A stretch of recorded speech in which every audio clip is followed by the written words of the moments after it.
Tama bang sabihin na dapat na rin silang tanggalin dahil maaring sila ang manalo? Perfect. Para sa akin, mahirap nga akong mamili ng ng iboboto kada tribal council kung sakali man. Hindi ko alam eh. Kasi lahat kami dito halos hindi na kami nag-uusap tungkol dun sa ganun eh. Wala na, basta bahala na. Pero gusto ko lang balikan yung tanong na ito ngayon. Napito na lang kayo. Ilan ang alyansa sa grupong ito? Feeling ko, isa lang kami. Isang grupo lang kami. Para sa akin. Isang grupo? One big happy family ba ito? Nay Elma, ngayon po ba, top 7 na kayo? Klaro na po ba sa inyo ang larong ito? Opo, naiintindihan ko na. Talagang marunong kang makisama pero minsan pala magiging bad ka. Pero tanggap ko na rin po na sabi ko na rin sa kanila, minsan nagbitaw na ako sa kanila na maging bad na ako.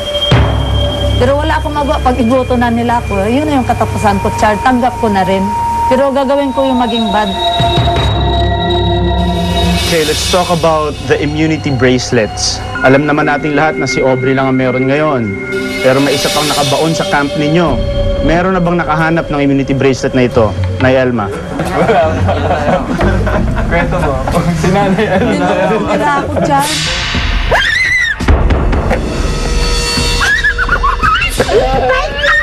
Thank you! Hindi naman ito. Niloko nila ako, wala naman eh. Bakit? Nagawa sila yung mga pintas ni Tricia, yung kay Michelle. Yung ginawa nila, tapos gumawa ng letter din. Pero alam ko na, siyempre sa excited ko rin, nawala sa isip ko. Nakakatuwaan lang yun. Kasi si Nanay Elma, seryoso siya sa paghanap. Nakabaon ng immunity bracelet ngayon sa inyong camp. Gaano kahalaga sa inyo ang immunity bracelet na ito? Moy? Mahalaga kasi parang kahit pa paano magamit mo siya para hindi ka maboto, ma-vote out, para makarating ka kahit pa paano sa top 5, hanapin ko muna. Sobrang mahalaga, pero yun nga, hindi pa namin masyado sineryoso kasi parang feeling namin, joke time lang. So, ngayon sinabi mo na meron nga, so siguro kung andito pa ako hanggang bukas, so maghahanap ako.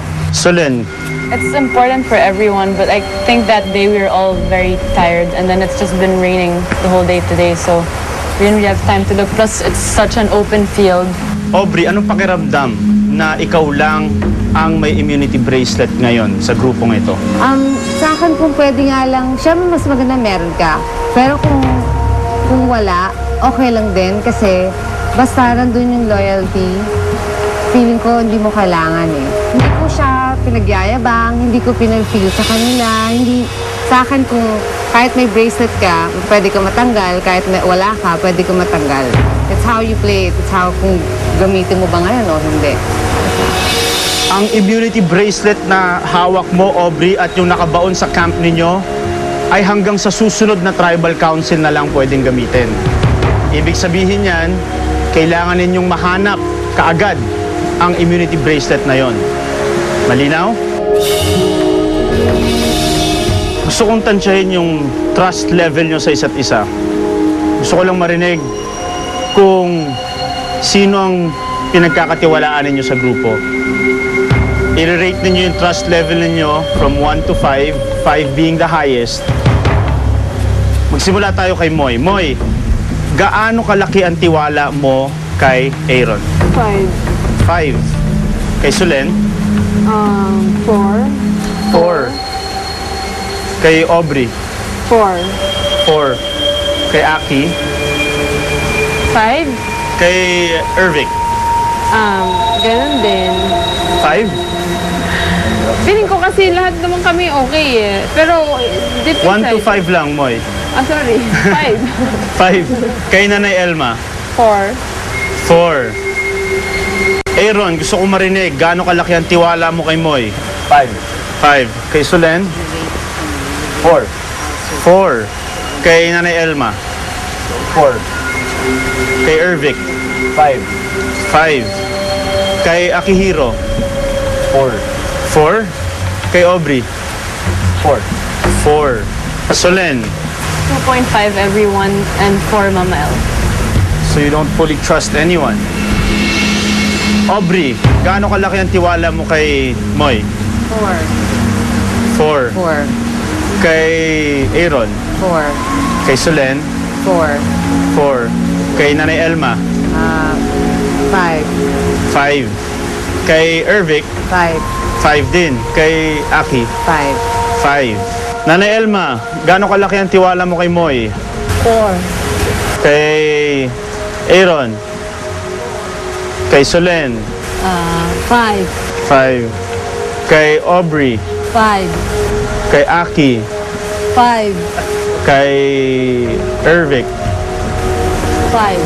5. Ervic, ikaw, gaano kalaki ang tiwala mo kay Nanay Elma? 5. Kay Moy? 5. 5 din. Kay Aaron? 5. Solen? 4. Aubrey?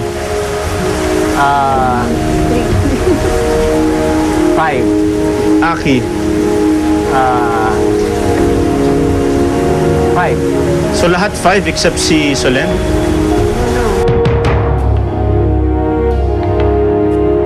Aki, ikaw, gaano kalaki ang tiwala mo kay Aubrey? 5. Kay Solen? 5. Kay Aaron? 5. Kay Moy? 5. Kay Elma? 5. Kay Ervic? 5. Ibang klase si Akihiro, lahat pinagkakatiwalaan niya. Okay, ngayon alam na natin kung sino sa inyo ang may tiwala sa isa't isa, kung sino ang medyo nangangapa sa tiwala. Now it's time to vote.